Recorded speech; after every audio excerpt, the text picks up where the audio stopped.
Hi అందరికీ, welcome back to rich diaries. So నేను ఇంతకు ముందు కూడా డివోషనల్ వీడియోస్ పెట్టున్నాను. సో ఈరోజైతే వెంకటేశ్వర స్వామికి పిండి దీపాలు ఎలా వెలిగించాలో and 1 by 1 pin to pin అన్నీ నేను మీతో ఈరోజు డీటెయిలింగ్గా షేర్ చేసుకుంటున్నాను. సో ఇది నేను చూపిస్తున్న మందిరం ఏదైతే ఉందో రీసెంట్లీ మా పెద్ద వదిన వారు వచ్చేసి తిరుపతికి వెళ్ళారు. సో అక్కడి నుంచి నాకు ఇది రిటర్న్ గిఫ్ట్గా వచ్చింది. యాక్చువల్లీ నేను పిండి దీపాల కోసం వెంకటేశ్వర స్వామి ఫోటో ఆల్రెడీ నా ఇంట్లో ఉంది. బట్ ఇట్లా విగ్రహం ముందు పెట్టుకొని మంచిగా పూజ చేసుకుంటే బ్లెస్డ్గా ఉంటుంది, చాలా బాగుంటుంది అని ఎప్పుడు అనుకుంటూ ఉండేదాన్ని. తీసుకుందామనేసి అనుకున్నాను. బట్ ఆ దేవుడే డైరెక్ట్ నా ఇంటికి వచ్చాడని అనిపించింది. సో మా వదిన నాకు రిటర్న్ గిఫ్ట్ వైజ్గా నాకు ఈ మందిరం అనేది పంపించింది, వెంకటేశ్వర స్వామిది. చాలా హ్యాపీ అనిపించింది నాకు. సో పిండి దీపాలు వెలిగించుకోవడానికి ఒక్కొక్కరు ఒక్కొక్క విధంగా వెలిగించుకుంటారు. సో నేను మా వెంకటేశ్వర స్వామికి నేను ఎలా వెలిగిస్తానో, సో తెలియని వాళ్ళు బిగినర్స్ ఎవరన్నా ఉంటే వాళ్ళకి యూజ్ అవుతుందని ఈ వీడియో షూట్ చేస్తున్నాను, లేకపోతే పెట్టేదాన్ని కాదు ఈ వీడియో. ఫస్ట్ అయితే నేను చిన్న పీఠం అనేది తీసుకున్నాను. సో ఆ పీఠాన్ని మంచిగా వాటర్తో మంచిగా నీట్గా తుడిచేసుకొని వరిపిండితో మంచిగా ముగ్గు అనేది వేసుకొని పసుపు కుంకుమ అక్షంతలు అనేది వేసుకున్నాను. మనం ఎప్పుడైనా సరే పిండి దీపాలు వెలిగించేటప్పుడు సో పిండి ముద్దలు చేస్తాం కదా, సో 2 దీపాల కోసం అని చెప్పేసి. సో వాటికి నేనైతే ఇక్కడ పాలు అనేది యూజ్ చేస్తున్నాను. సో మరగబెట్టినవి కాదు, మనకు పచ్చి పాలు ఉంటాయి కదా, సో వాటితో మనము పిండి అనేది కలుపుకోవాలి. సో చాలా శ్రేష్టం అన్నమాట. సో దేవుళ్ళకి, దేవతా విగ్రహాలకి, అభిషేకాలకి పాలకన్నా శ్రేష్టమైనది ఇంకేముంటుంది చెప్పండి. సో పాలతో చేస్తే ఇంకా శ్రేష్టం అని చెప్పేసి నేను ఇక్కడ పచ్చిపాలు తీసుకొని పిండి అయితే ఇలా ముద్దలుగా చేసుకున్నాను. సో మనం ఈరోజు 2 దీపాలు పెడుతున్నాం కాబట్టి 2 దీపాలకి సరిపోయేలాగా సో 2 పిండి ముద్దలు అనేది తీసుకొని ఇక్కడ నేను చూపిస్తున్నట్టు దీపాలు అనేవి చేసుకోవాలి. సో మీకు ప్రొఫెషనల్గా ముందే మీరు వెలిగించుకున్నట్లయితే, మీకు వచ్చుంటే, నేను ఏదైనా మిస్టేక్ చేసున్నట్లయితే మీరు కామెంట్ సెక్షన్లో హ్యాపీగా కామెంట్ చేయండి, నేను పాజిటివ్గానే తీసుకుంటాను. అండ్ నాకు వచ్చినట్టు మాత్రం ఇక్కడ నేను దీపాలు అనేవి చేసుకుంటున్నాను. సో ప్రొఫెషనల్ అయితే కాదు, నేను జస్ట్ నేను మా ఇంట్లో ఎలా అయితే వెలిగించుకుంటున్నానో సో అదే షూట్ చేస్తున్నాను. అండ్ వీడియోకి అని చెప్పేసి స్పెషల్గా ఇలానే చేయాలి, అలానే చేయాలి, ఇది ఇట్లా చూపించాలి, అట్లా చూపించాలనే టైప్ అయితే కాదు. సో నేను నా లైఫ్లో నేను ఎలా అయితే నా వెంకటేశ్వర స్వామికి నేను పిండి దీపాలు వెలిగిస్తానో సో అదే మీకు చూపిస్తున్నాను. అండ్ నెక్స్ట్ ఇక్కడ 2 దీపాలు అయితే రెడీ చేసుకున్నాను. రెడీ చేసేసుకొని ఇక్కడ గోవింద నామాలు అనేవి పెట్టుకోవాలి. సో నాకు అంత పర్ఫెక్ట్గా అయితే రావు, కానీ సో ఫస్ట్ టైం కాబట్టి నేను ఏదోలాగా అడ్జస్ట్ అయితే చేశాను. సో గోవింద నామం అయితే క్లియర్ కట్గానే కనిపిస్తుంది, అంత బాగా లేకుండా అయితే రాలేదు. సో గోవింద నామాలు 2ంటికి పెట్టేసుకొని ఇంకా పైన కూడా బొట్లు అనేవి పెట్టేసుకొని ఆ దివ్వెలు ఏవైతే ఉన్నాయో వాటిని చాలా మంచిగా పసుపు కుంకుమలతో కుదించుకున్నాను. బాగా అనిపించింది నాకు అవి అలా చూసేసరికి, కలర్ఫుల్గా అనిపించింది.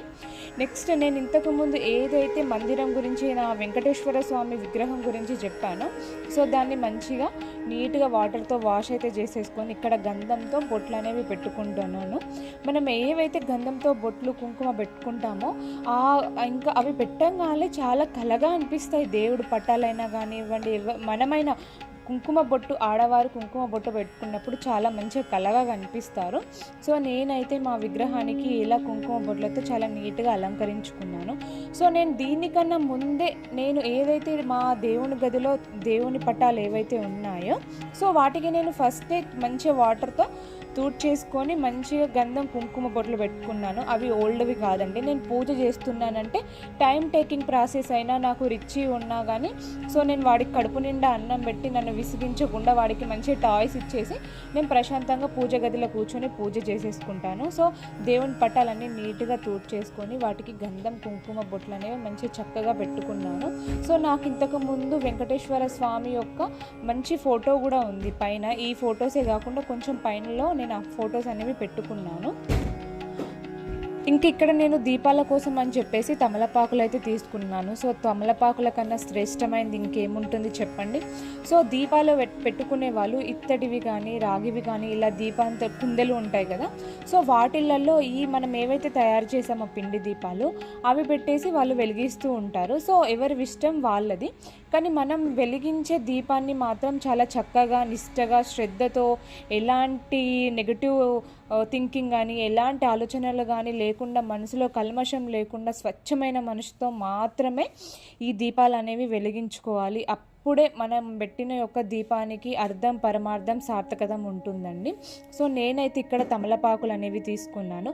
సో నేను కుందెల పైన పెట్టాలనుకోలేదు, నాకు అప్పుడు అవైలబుల్గా తమలపాకులు ఉన్నాయి కాబట్టి నాకు ఇంకా దానికన్నా మంచివి ఇంకేముంటాయి చెప్పండి. సో నేను తమలపాకులు రెండు పెట్టేసుకొని వాటికి గంధం, కుంకుమ బొట్లు కూడా పెట్టేసుకున్నాను. నెక్స్ట్ వచ్చేసి ఇక్కడ మనం ఇంకా ఆవు నెయ్యితో దీపారాధన చేసుకుంటే ఇంకా చాలా మంచిది. ఆవు నెయ్యి లేని వాళ్ళు నువ్వుల నూనెతో అయినా కానీ దీపారాధన చేసుకోవచ్చు. ఎవరి స్తోమతని బట్టి వాళ్ళు వెలిగించుకోవచ్చు. దేవుడు అదే పెట్టాలి, ఇదే వెలిగించాలని ఏవి అడగడండి. మన స్తోమతని బట్టి మనకు ఎలా వీలవుతుందో మనం అలానే చేసుకోవాలి. ఇక్కడ మనము దేవునికి బేసి సంఖ్యలు అంటే చాలా ఇష్టం కదా. సో దేవునికి 7 అనే అంకె ఇష్టం కాబట్టి సో మనం దీపారాధన చేసేటప్పుడు 7 వత్తులు తీసుకోవాలన్నమాట. సో నేను అటు ఇటు 2 దీపాలకు 14 వత్తులు అనేవి తీసుకున్నాను. సో ఆ 7 వత్తులను ఒక వత్తుగా పామేసుకొని మంచిగా వత్తి అనేది తయారు చేసేసుకొని పిండి దీపంలో మనం ఏమైతే ఫస్ట్ ఆయిల్ పోసుకున్నామో అందులో కొంచెం తడిపేసి దీపం అనేది అరేంజ్ చేసుకోవాలి దీపారాధన కోసం.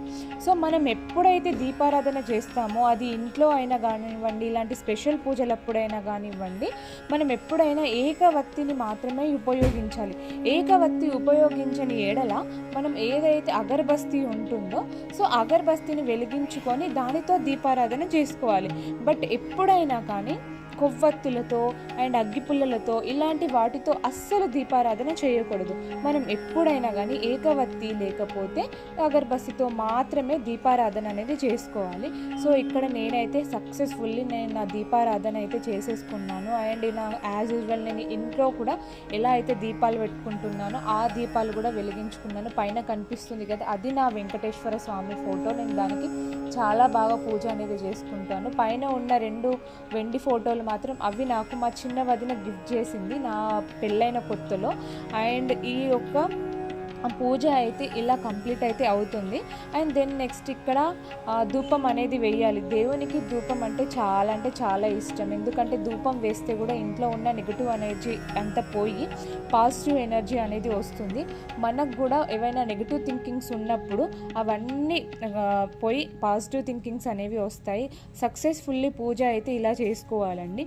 దెన్ నెక్స్ట్ మీ కోరిక ఏదైతే ఉందో అది మీ మనసులో గట్టిగా తలుచుకొని ఆ గోవింద నామాలు, గోవింద జపం చేస్తూ అలా నేను చూపిస్తున్నట్టు పువ్వులు కానీ అక్షింతలు కానీ ఆ దేవుని పైన వేస్తూ మీరు మనసారా ఆ దేవుణ్ణి కొలుచుకోవాలి. సో అప్పుడే మీరు కోరుకున్న కోరిక గట్టిగా ఉంటుంది, సత్యంగా ఉంటుంది. నేనైతే నా పూజ అయితే ఇలా చేసుకున్నానండి. ఐ హోప్ ఎవరైనా తెలియని వాళ్ళు ఉంటే వాళ్ళకి ఈ పూజ యూస్ఫుల్ అవుతుందని చెప్పేసి నేను షూట్ చేసి పెట్టున్నాను. మీకు ఎవరికైనా యూజ్ అనిపిస్తే మాత్రం ఇలా ఫాలో అండి. చిన్నగా చేసుకోండి అండ్ శ్రద్ధగా చేసుకోండి, నీట్గా చేసుకోండి. అండ్ నా పూజా మందిరం అయితే ఇదండి. నేను పూజలు అనేవి చాలా మంచిగా చేసుకుంటాను. పూజ చేసుకున్నప్పుడు నాకు చాలా బ్లెస్డ్గా అనిపిస్తూ ఉంటుంది.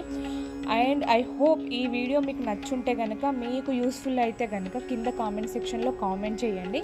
అండ్ ఇంకో మంచి పూజ వీడియోతో మళ్ళీ కలుస్తాను. అంతవరకు rich is ma'am Sindhu. Bye bye, take care.